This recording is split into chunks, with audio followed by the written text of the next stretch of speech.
Everybody, and welcome to the Global Cafe series. I'm Greg Shaw, the Director of International and Corporate Relations, and I will be introducing our speaker today and moderating the discussions. The Global Cafe really is a series to aim to be the point of connection for colleagues working in the field of ageing with and on behalf of millions of older people. It's an opportunity to share information about emerging trends, as well as stories of resilience and courage of older people while gaining a deeper understanding of the barriers being experienced. It's a really important subject today that we're talking about, and it really is important around ageing in place, the words, the ideas, and the concept. And we have a remarkable speaker for you today. In terms of the housekeeping, if people have questions to ask of our speaker, if they could pose them in the chat function, and I will moderate those questions and call on individuals to pose the questions to Tom at the end of his presentation. So please, I encourage you, as he's making his presentation, to put your questions into the chat function, and I will call on you. Please don't put a hand raise in the chat in the box, in your profile box. Only questions that are posed in the chat function will be called on. I want to introduce our speaker today, Dr. Thomas Model. Tom is a first-generation American of Czech ancestry. He was born in the US Midwest and earned a bachelor's degree in electrical engineering from Purdue University and a PhD from the University of Michigan. At Michigan, his research focused on maths and physics side of electrical engineering. After completing his PhD work in Michigan in 1968, he lived in Jersey for 6 years, working at Bell Telephone Laboratories on US defense programs, which would have been really interesting, related to underwater acoustics. Tom and his family moved to Boston in the 70s, where he worked for TASC, Analytical Science Corporation, doing research and transitioning over time to programs at the corporate level and management responsibilities. Tom has come to understand that gerontology is a field of research that addresses issues and problems relating to aging and aging populations through applications of scientific methods. As such, gerontology embodies a variety of subfields or areas with special focus, with gerontology being a recent category of studies important area of work. Today, Tom's views himself as a gerontologist whose interests focus on informatics, UI, namely human interface issues critical to information access, online learning, technology adoption, all of which are key to advancing prospects of opportunities for individuals to age in place according to their needs and abilities and desires. It is without further ado, I welcome you, Tom, to make your presentation. So thank you. Thank you very much for the introduction, Greg, and welcome everyone, and no matter what time of day or evening or night it happens to be, welcome. Before I begin, sort of in the spirit of full disclosure relative to the way in which I think about things and address things, let me just remark that really I'll be offering my comments based on a couple of things. First of all, my own personal experience in what I like to refer to as the elderhood phase of life: childhood, adulthood, and elderhood. People don't like terms to be used perhaps other than older adults, but I feel it's useful, particularly in discussing topics such as this, to have a particular conditioning adjective. And so, speaking from that phase of life where I am dealing with the issues of aging in place, I'm also bringing to bear my interest and professional involvements as a problem solver for over 6 decades, and someone who is very intrigued to explore this, what I feel is a key topic in gerontology and its implications for society and for me more personally.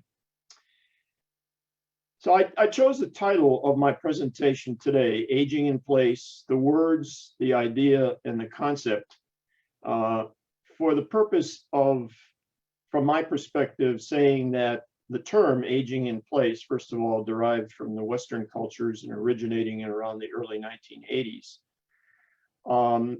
as something that raises ideas or concepts. And the concepts take many different forms, and that's what we'll talk a little bit about today. The term attracted attention, as I say, in both public and private sectors and in gerontology research, increasingly beginning about 2 decades ago in the early 2000s. However, quoting from a recently published paper, still there is no overall consensus among researchers, practitioners, or policymakers on how aging in place should be defined or on the factors and processes that influence it. So there's a lot of things to be explored and definitions to be made, and if progress is to be made, there has to be some consensus on what we're talking about.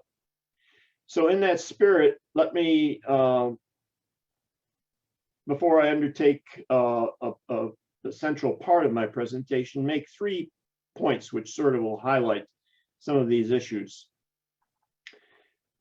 First, the aging in place, in my perspective, is about both place and process, and both are conditional on the potential issues of the individual, such as history and personality, and on the resources available to the individual and to those who are involved in his or her care, should that become necessary, namely the financial, the information, and the understanding of the information, as well as both the setting in terms of community resources and family and friends. So that's the first point. The second point, what is really known about aging in place? And I discovered something a couple of weeks ago that I had not come across before. Google provides a lot of services. I knew about Google Books, which is very useful, but I had not heard of Google Scholars. Well, Google Scholar is a search engine for all publications. And when I discovered it and plugged in aging in place, interestingly, almost 4 million citations appeared. And that illustrates the scope and diversity of work that's ongoing and the interest there is in aging in place. I'd also like to cite, as a starting point, 2 particular reference papers, which you'll find in the list of references and resources, which is being made available through the chat function by Rashmi. The first cites the lack of consensus and the broad spectrum of factors and processes that drive and influence aging in place for public policy and for individuals. That paper, coming from 2 universities in Canada, University de Moncton and Simon Fraser University. And the second paper, coming from Harvard University, let's see, that was Harvard University School of Design and School of Housing Studies, cites that, now if I have my pages reversed here, probably, excuse me. I numbered them, but I numbered them in the wrong fashion. So the second paper, the citation is, aging in place is a goal that impacts government policies and programs and the lives of individuals, but it's confounded and there's a confusion that results in the whole process because of the many definitions and interpretations. Getting back to my title, the words, the ideas, and then the concepts in terms of the realization of the ideas. So, and the last of the 3 points I wanted to make is what's being done about aging in place. In the public sector, government programs, policies, and programs, both existing and under development, are being driven by a variety of issues related to longevity, society, and things such as the decreasing birth rate, which impacts the ability of caregivers' availability for people as they age and on into the 3rd age and begin to enter into some of the issues surrounding what's termed the 4th age. So with those 3 points as background, I'd like to just generally discuss what I see and what I've learned about what's going on in various countries. And I was privileged over the last several weeks to have the opportunity to talk with individuals in 8 different countries in response to a question I posed to them, namely, what does aging in place mean to you and in your country, society, and culture? I was able to reach out to these individuals through the networking connections that I've established because of my involvements with a specific organization. It's a global peer network of individuals, and the name is the Pass It On Network, and you'll see a link to that organization and its website in the references. So who did I talk to and what did I find out? Well, as I say, I talked to people in 8 different countries, which is a very small sampling, admittedly, but I learned some interesting things. I talked to, first of all, as far as the United States goes, I know quite a bit about that, having been involved in this and having established an aging in place type organization, which is referred to as a village structure here in the United States. And I put on a number of workshops relating to the development of villages to support aging in place, villages being grassroots community organizations. I've talked to a few people in Canada. I have a sense of that. There's a lot of similarities between Canada and the United States in terms of the attitudes, differences perhaps in the way the government is involved and so forth.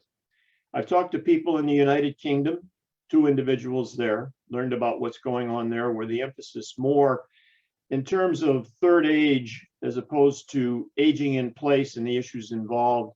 There, it's more on the emphasis is on lifelong learning and the university of the third age. And a parallel to the villages movement in the United States, which supports these grassroots community organizations to help people age in their homes. In the UK, what I found was an organization called U3A local chapters, University of the Third Age local chapters, which are primarily focused on lifelong learning, but as an accompanying factor, I think many of the features of the villages in the United States, namely socialization, mutual support in terms of neighborliness, comes about in a natural fashion. So from the private sector, namely individuals and nonprofit organizations in the United States and in the United Kingdom, there are these organizational structures. And I'm not aware of anything, perhaps someone can comment on that later, in Canada that exactly parallels that. In Europe, more generally, I spoke to one individual in the Czech Republic, and there was not much I was able to add to my understanding of what goes on there. Aging in place, primarily in all the Western countries, United States, Canada, and European countries, primarily evolves to the individual to manage their own place of residence, how they cope with the conditions of aging, and so forth and so on, with an overlay of government structure, primarily in the area of healthcare, which in the United Kingdom is especially good, and I suspect in many of the European countries would be similar. The institutional provisions for aging in place in the United States, there's something called the continuing care retirement community, which is a very higher level accommodation, which really accommodates only about 1% of the population between the ages of 65 and 100 or whatever it happens to be. And then there is primarily people living in home, and as needs arise, assisted living and nursing home are the 2 terms for institutional care. In the United Kingdom, and I think in Europe, the term care homes is used in place of assisted living institutions and nursing homes. But the responsibilities for caring for oneself, if you're living in your home or in the UK, even in a care home initially, is your own for transportation, food, and so forth and so on. So much for the sort of Western countries, the more developed countries. I then spoke to people in Africa, in South America, and in Asia. in all three countries, what I came away with was a very strong impression that culture plays a predominant role in terms of supporting people as they want to age in place. And what I mean by that is there's this very strong sense of respect and almost reverence for the elderly and for those who are aging because of their knowledge and because of their position in the family, which may be partly historical, but is embedded in the culture. In the case of South America, I think it's related to the Latin culture. As I talk to them, strong sense of family and responsibility to support and help people as they age in place. In Asia, the person I spoke to there was in Singapore. And perhaps that's not totally representative, Singapore being one of the leading countries in Asia in terms of the forward thinking and activities undertaken by the government in terms of support in government programs and the nature of the society. In Africa, I had some particularly interesting conversations with three people, one in South Africa. And I didn't learn a lot there because this person was fortunate enough to have sufficient financial resources and was very well educated and essentially lived in what's called a continuing care retirement community, which provides very comfortable living conditions, healthcare, and so forth and so on. The other two people I talked to were both from Nigeria, and that was extremely interesting because it was something I had not been aware of, but on learning about it, it makes a lot of sense. And that is, in both cases, one person was from the state of Lagos and the other from the state of Oyo. And for those that don't know, Nigeria is organized into 36 states, and the formal government structure patterns itself after the United States with a president and a legislature and a Senate and so forth. But in parallel with that, there's a chieftain system, which relates historically to the tribal culture in Nigeria and in Africa generally.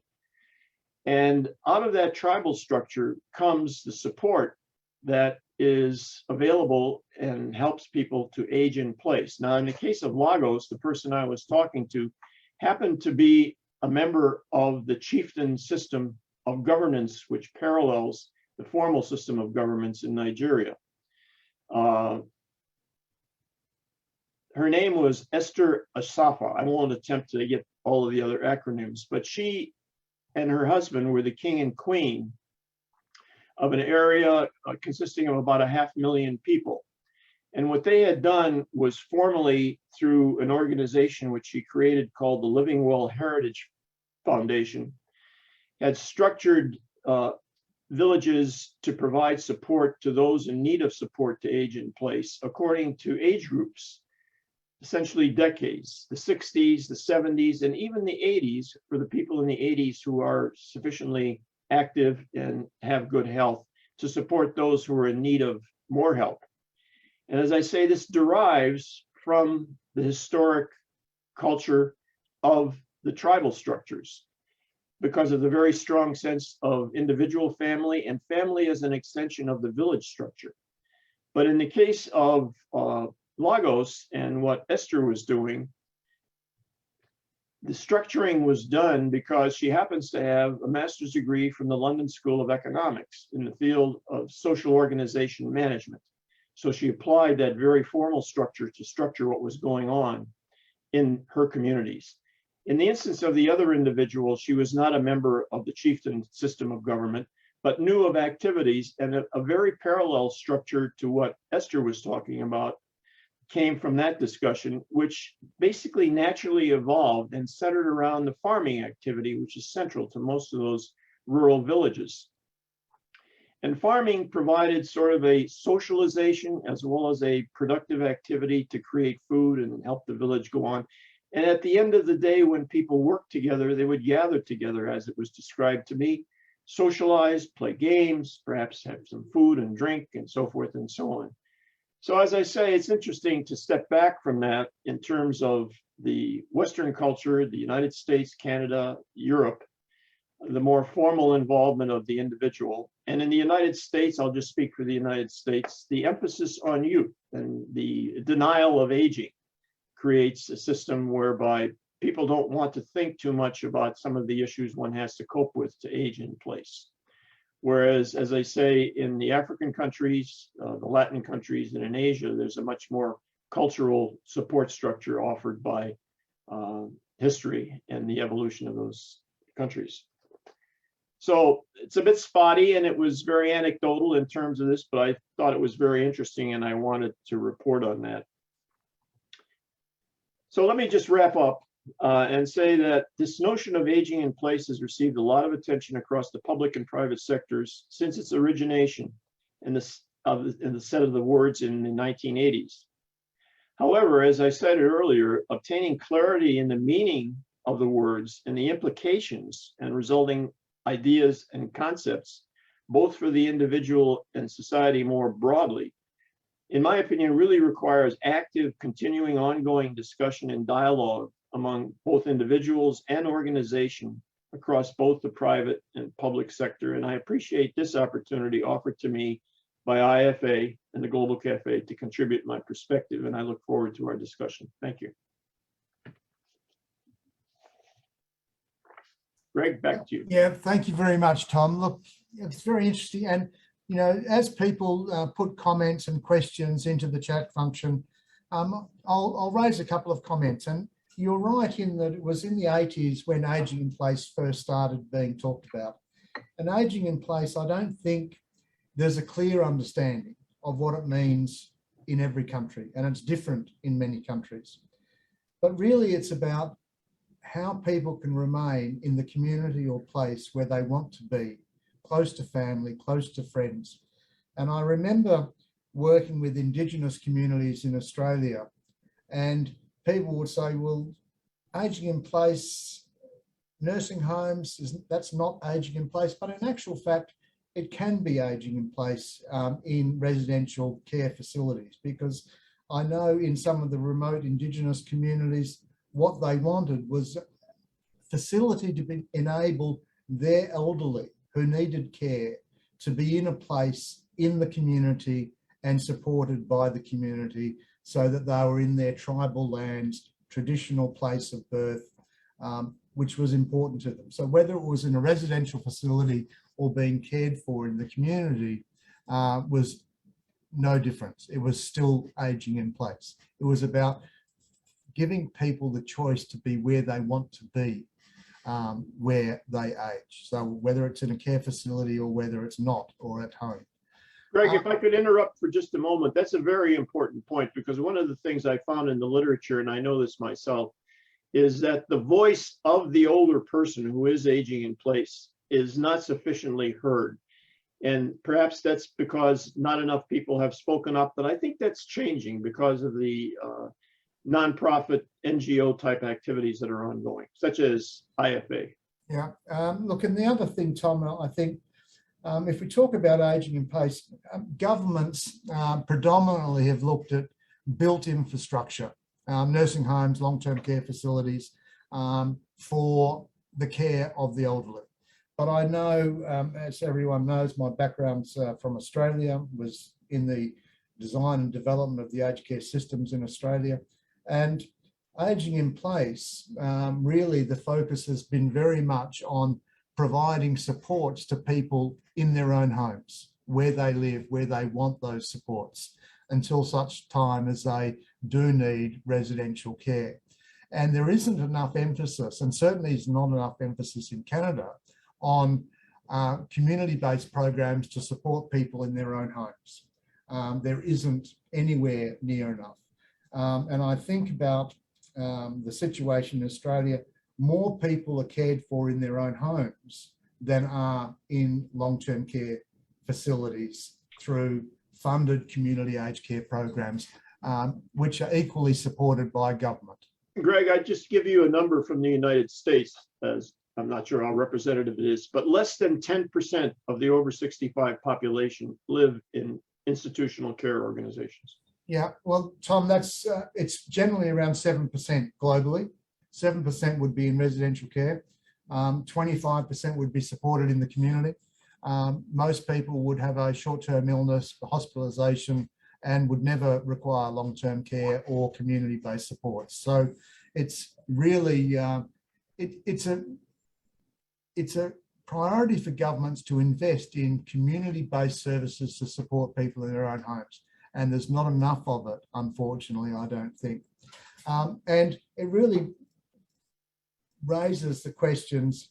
And I think now, if I just look at the questions, and Mark Brandon really did pose the right question. Mark, can I call on you to ask the question that you've raised?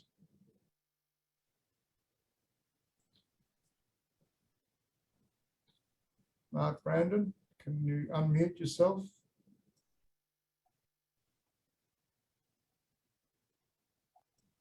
Rashmi, can you unmute Mark Brandon, please?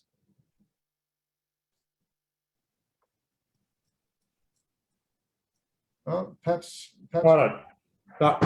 Thank you, Mark. Thank you, Greg. And some of you would know I was actually the regulator of aged care in Australia for 11 years up until a while ago. And the question about is, what do we actually mean by aging in place is very important, having that shared understanding. And Greg actually touched on it, because why I asked this question is, looking at public policy around the world, there's a lot of government policy which directly suggests that aging in place means people have to stay at home in their community, and that's the best thing for them. And certainly my experience in visiting hundreds of nursing homes and speaking to literally thousands of consumers or residents is that, to me, what's important is the basic human right that people get to choose where they live. Their choice is absolutely imperative, and that the programs that are either taxpayer funded or funded in some other way actually support what they want to do. My summary then is that, looking at Australia, the Australian government has for some years promoted the notion that every older Australian wants to age at home, yet on the evidence that's not true. And there's quite serious evidence that people do benefit by moving into what you might call, or into a care home or institutional living. Thanks. Greg, if I could make a remark to follow on what Mark just said. I had a conversation a few days ago with an individual who recently retired as director of what in the United States is called the Area Agency on Aging, which are the state level organizations which resulted from the Older Americans Act passed in 1965 that provides care primarily and supports the lives of people who are income qualified. The story he told me that I think is worth recounting, as I was describing to him my talk and what I was going to be trying to address today, was that he had an instance where he knew very well a woman who was in her later 80s, transitioning to her 90s, and her family was seeing her need to move into an institutional care situation, and she resisted it greatly for several years, and finally she made the move. And when he went to see her, he congratulated on her, and she burst into tears, according to my friend. And he said, "What's wrong?" She said, "Dan, I feel like I'm disappointing you because you were looking to me to remain in my own home, and I failed." And so that attitude permeates the individual's attitude towards the options that might be available and might be better. And my friend Dan said once she went into the assisted living home for 2 or 3 years before she passed away, she was the queen of the home, running organizations and just living a wonderful life. But making that decision and that transition, she felt she should not do. Greg, can I just comment to that very quickly? Yes, Mark. Tom, can I just say that I have personally spoken literally to thousands of residents over the last 20 years who live in nursing homes. And a quite common story is, I didn't want to move into the nursing home, but now that I've been here, I realise that my life is so much better than it was if I'd have stayed at home. And that's out of the mouths of the people who actually live in these homes. Yeah. Thank you, Greg. Yeah, no, absolutely, Mark. Look, I couldn't agree more. But it's also about where people are moving into homes, and certainly where they don't have a spouse at home and by themselves, it's quite often the case. But it's a question of where are they moving to? How far from family are they? And I can give you my personal experience with my mum, who went into a long-term care facility in Perth, Western Australia. My sister made the decision where the home that she would go, even though I was managing the aged care programs in Western Australia at the time. But my sister made the decision because the home that she chose was close to where she was, my sister was. It wasn't close to where any of my other siblings were or her sisters and brothers.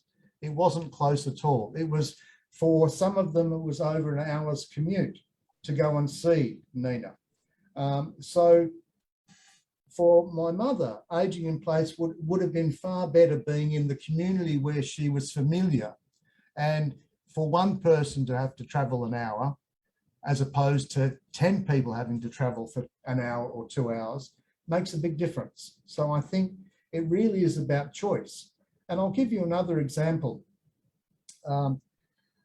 In the northwest of Western Australia, the only nursing home was in a place called Derby many years ago, a residential care facility. So people in Fitzroy Crossing, in the Kimberleys, it wasn't their traditional land. And when we built the first residential care facility in Fitzroy Crossing, I actually personally moved a resident from the nursing home in Derby back to his own community. His name was Hairpin Mana. Very interesting chap. He was 96 at the time. And he was crying when we got him into the home, because what he said, this is my land. This is where I'm from. This is where my people are. Derby is not where my people are. So for him, it was aging in place in a home in his community was really, really important. Dr. Vanna White made a comment, and can I call on you just to make the comment that you've made in the chat function in terms of the definition of aging in place in America? Dr. White?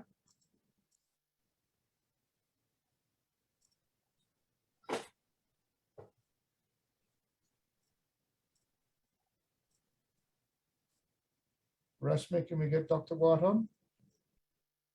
I'm sorry, I'm unable to find Dr. White in the participant list. Dr. John Vanita White.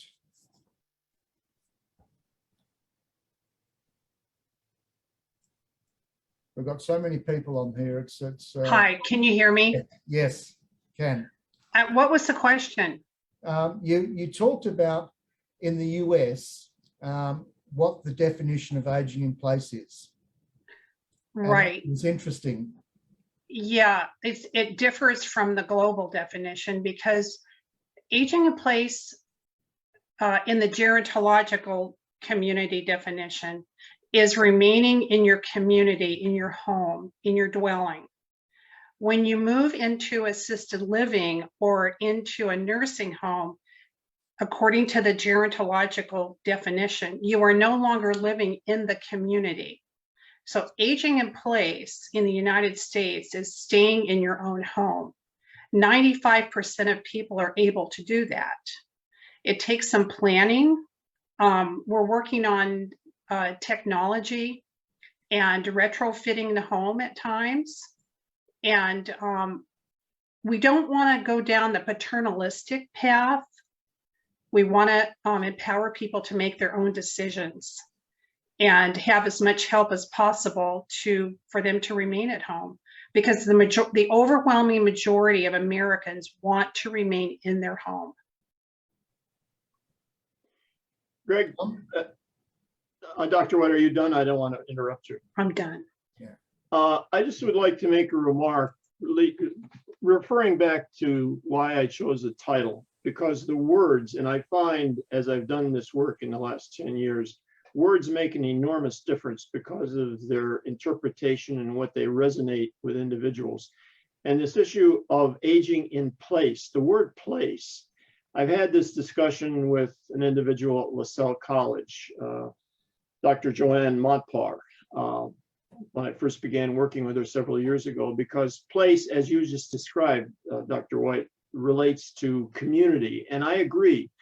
And perhaps because I'm an engineer, I take the word place to not be a definitive term in terms of the house that you're living in, but where you happen to live. And as Dr. Stephen Gallant says in his book, Aging in the Right Place, he's not talking about a specific place. He's talking about the situational that you happen to be living in. And for most people, it's possible and desirable to live in the home that you are living in. But for other people, as I referred to when my friend Dan O'Leary spoke to this woman, she really was much better off and wanted to move into an assisted living place, but felt she should definitely not do that. She should stay in her own home. So this is where the words have different implications, and the words, the ideas, and then the concept come into play. Thanks for that, Tom. But by the way, one further remark. My organization, my nonprofit, CNAP, Community Networks for Aging in Place Alliance, I chose the Alliance for a particular reason. I was working as Community Networks for Aging in Place when I was developing villages and workshops and so forth. But the Alliance was to bring people together, which has essentially been a theme in my work throughout my career, because I find people are doing wonderful work in different areas, but because of their intense focus on what they're doing, there is not the cross-fertilization that could allow for the identification of synergies that could create progress in both their areas and other areas. The cross-functional or cross-organizational communication that's necessary to broaden perspectives, I think, is essential. Absolutely. Thank you. Thank you for Tom. I'll go to a question, and I'll raise the question, and then I'm going to call on Kelly Kay to make a comment about the differences around policymakers and older people themselves. But a question from Small was, what can you say about the social aspects of connections of aging in place?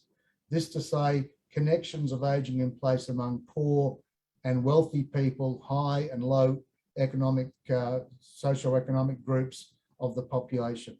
So what is the emphasis or the social aspects of aging in place that are important, or the benefits? Are you asking me? Yes, Tom. Yeah. Well, to me, as I say, I was very deeply involved early on with the village movement. And I see Barbara Sullivan is here today, who is the director of the Village to Village Network in the United States. That my perspective is that the village organizational structure is a three-legged stool. One of the legs, one of the primary legs, is socialization, because it's been established over and over through medical research and so forth that socialization as one ages drives both mental and physical health. And unfortunately, as people age, sometimes for various reasons, they begin to withdraw and not socialize as much. In that regard, not to take too much time, but I had a very interesting conversation with Dana Steinova in the Czech Republic. She runs an institute for memory. She's an international authority on memory, and she typically has about, it's a nonprofit institute, about 3,000 students. Well, they were very enthusiastic, met in person, but when the pandemic hit, they went to Zoom. Now they've resumed in person, and she's found that she has less than half of the people who are coming back. And she began to explore with people who she knew wanted to be there.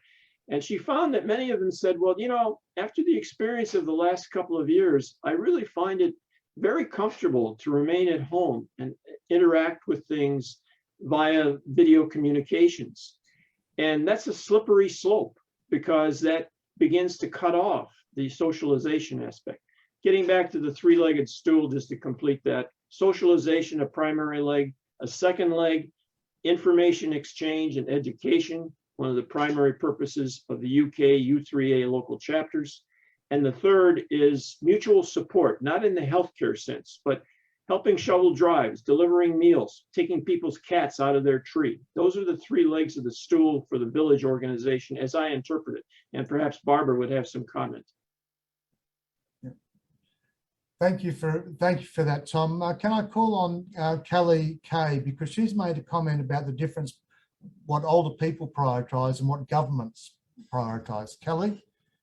Thank you. And I'm just mindful that we've got people from around the world. So I think this is a really interesting question. As I look at the literature and I'm just in the midst of reviewing the literature around aging in place, I'm noticing the literature offers the possibilities. All the extensive research that's been done in this area has tremendous possibility.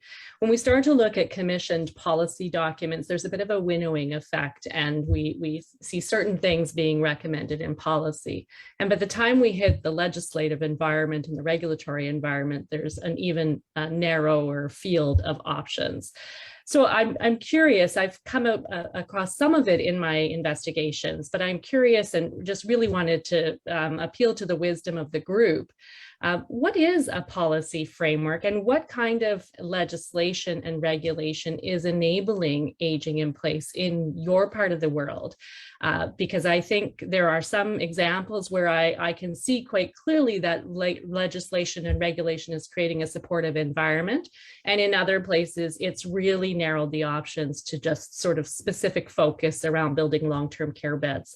So just really wanted to appeal to the wisdom of the group if there's something we could understand together. I'll just briefly say, if you would refer to the two papers that I referenced early on, the one from the universities in Canada and the one from Harvard, they address those kinds of policies. Particularly the one from Harvard addresses the public policy question.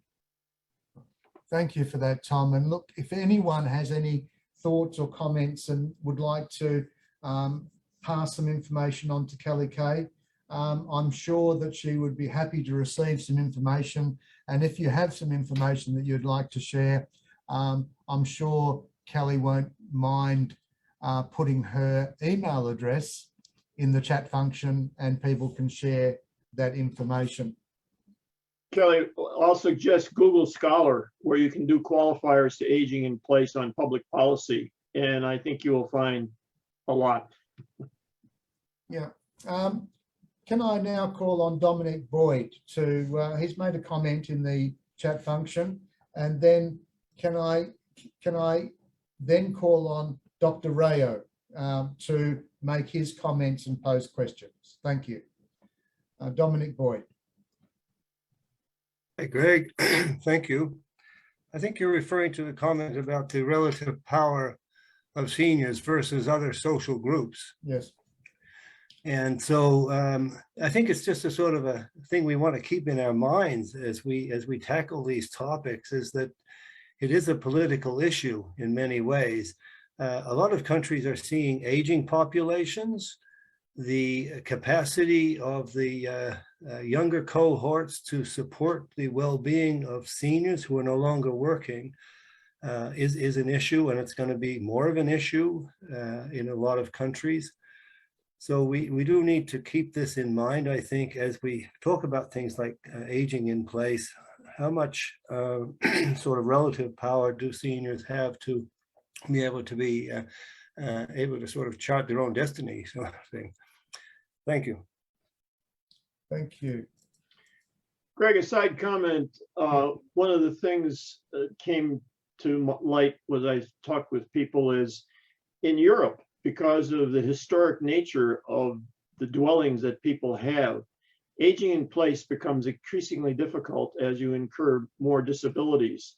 Someone said to me, my mother is 85 and I'm worried about her aging because she will soon need to use a wheelchair. I said, well, you can widen the doorway. She said, unfortunately, we can't do that. Our walls are 2 feet thick. Understand. Yeah, it's a challenge in some situations. There's no doubt about that. That's for sure. Dr. Asha Rayo, are you there? You've raised a number of points in the chat function, and you might want to talk to them.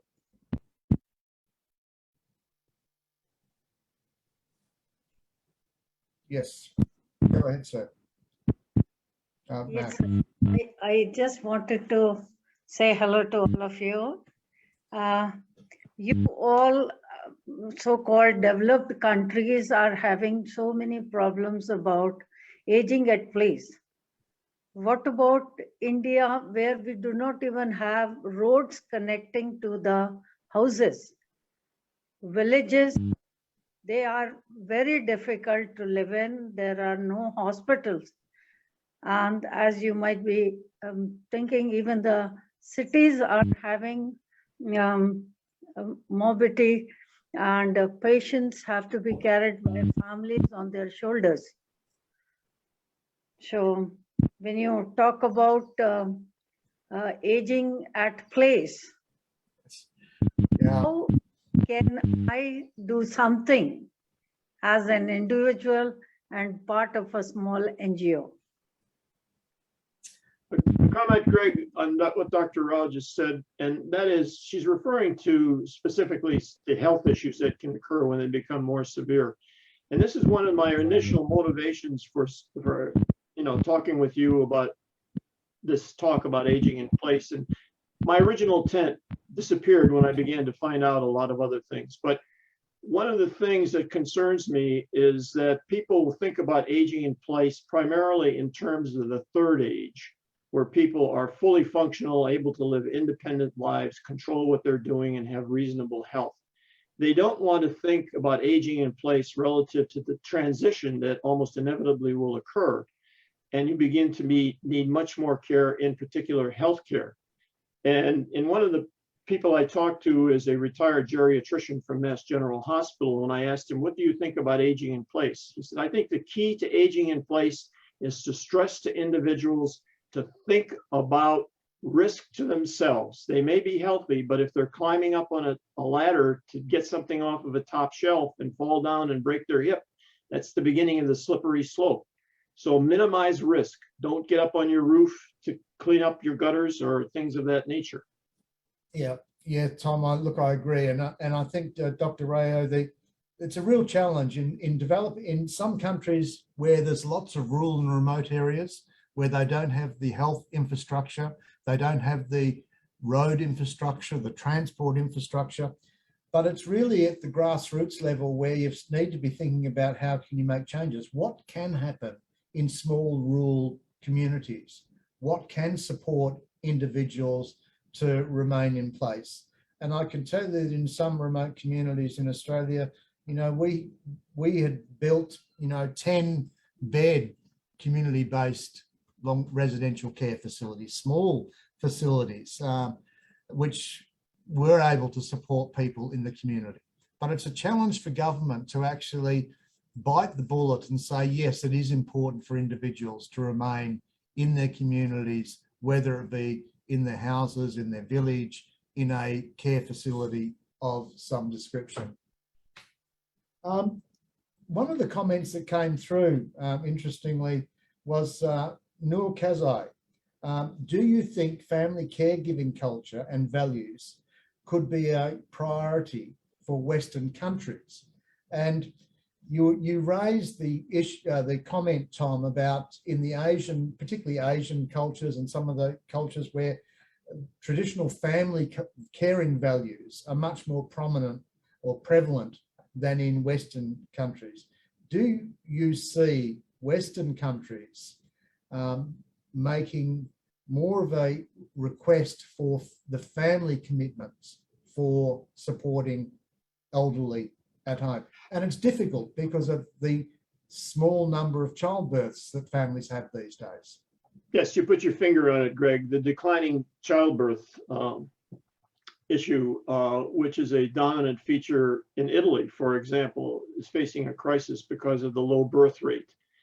And in the United States, let me just speak to the United States, because although I know a bit about, I'm not that deeply familiar with the European countries, or Canada for that matter. But in the United States, there is such an emphasis on youth, and the terms successful aging, active aging, and so forth, if used in the correct way, they're constructive, but they're often used in the sense of perennial youth.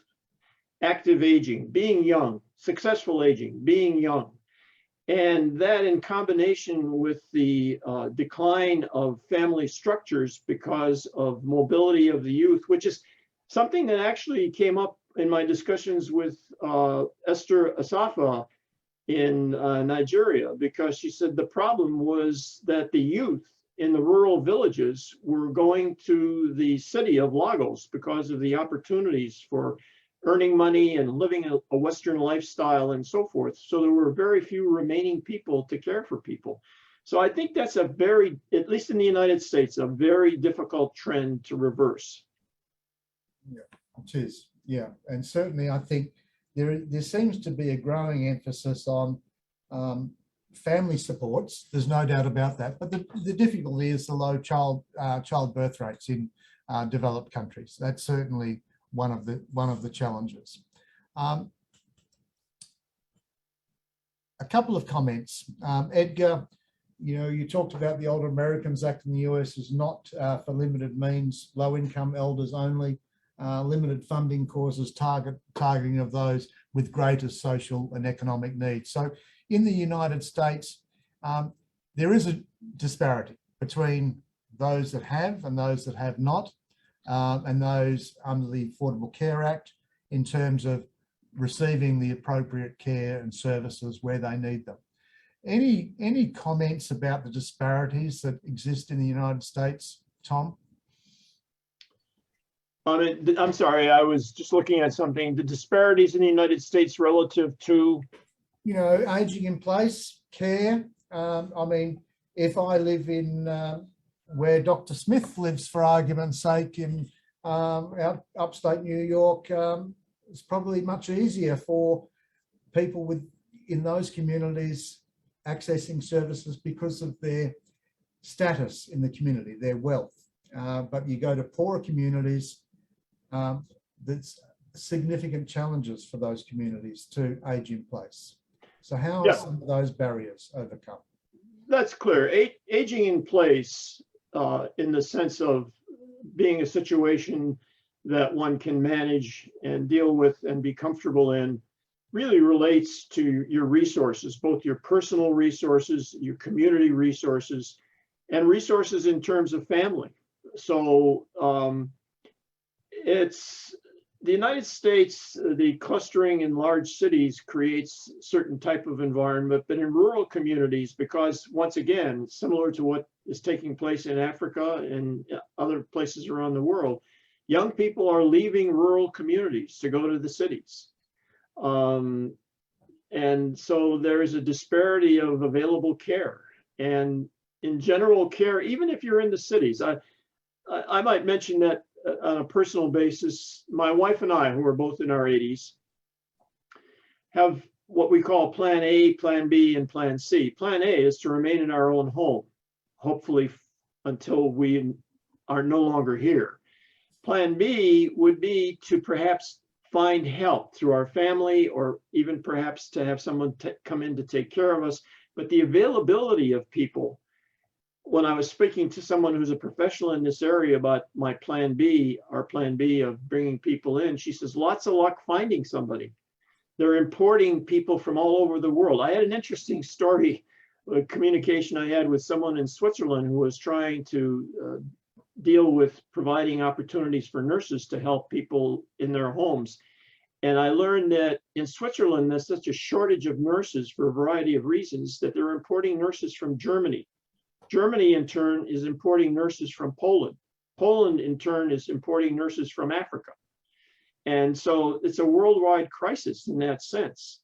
By the way, our Plan C is we have our names in for continuing care retirement communities because of the typical 5 to 10 year wait list before you can even be considered to enter. And then you have to pass both health criteria and financial criteria to be eligible. But that's a very luxurious option that not many people have available to them. Yeah, and look, Tom, the issue of private for-profit and non-profit care homes certainly has been an issue which was raised during the election process here in Ontario, where some of the parties was talking about doing away with private care providers in the long-term care field because their priority is for their shareholders. It's interesting for me, coming from the Australian background, where private profits are treated the same as not-for-profits, same regulations, same fee structures. And the question is, is there a way that policies can be formulated where the private sector and the charitable sector can be on an equal footing in the development of long-term care or residential care facilities, which is part of the ageing in place process? That's a complex question. I think the majority of long-term care places in the United States are held by nonprofits, at least in the case of continuing care retirement communities. Yeah. In the case of nursing homes and assisted living homes, no, those are for-profit organizations. And there are 15,000 of those in the United States. Yes. All right. Thank you, Tom. Look, I cannot get to all the questions that have been posed. And Tom, I'm sure you'll be able to have a look at some of the questions as they are put up onto the website, and perhaps people might want to make contact with Tom for any specific comments or questions. Yes, I'd be happy to do that. Yeah, absolutely. And if people want to reach out to us, we're happy to share that email address for Tom with you. Next week, we have a new speaker next week, and I hope that, Rashmi, we can get that tile up on the screen. Rashmi?